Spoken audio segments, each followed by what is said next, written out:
So let's just say I'm a rural driver. I live out here in Fredericksburg and I drive into Bethesda every day. I'm driving, let's say 40 or 50 miles each way. You'd think, oh my gosh, the VMT is going to sock it to that driver. No, in fact, there'd be, at the first blush, there'd be absolutely no difference because they're paying an implicit VMT through the gas tax. So if they drive, let's say they get 20 miles a gallon and they drive 60 miles, they're paying, 70 cents on the gas tax.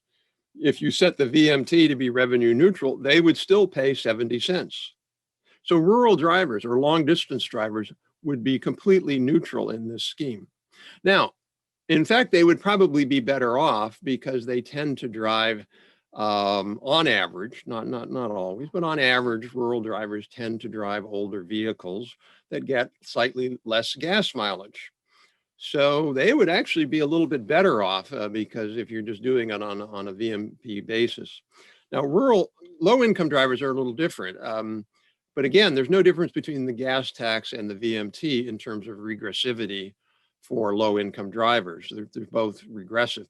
But the key factor there, one key factor there is it's not as regressive as you think. Higher income drivers tend to, you can pay about twice as much in the gas tax as do low income drivers, partly because they drive more. And secondly, again, lower income Americans are going to be having older vehicles, which are less fuel efficient.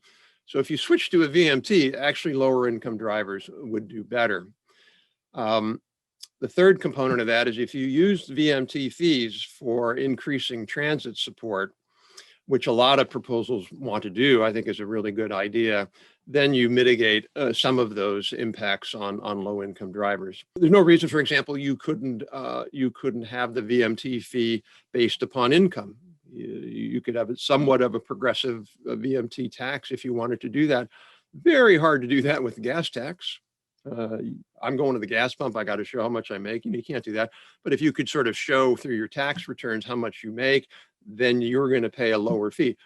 I don't know that that's a good idea, and I don't know whether it would be good politically, but it's certainly straightforward enough to do if people are that concerned about it.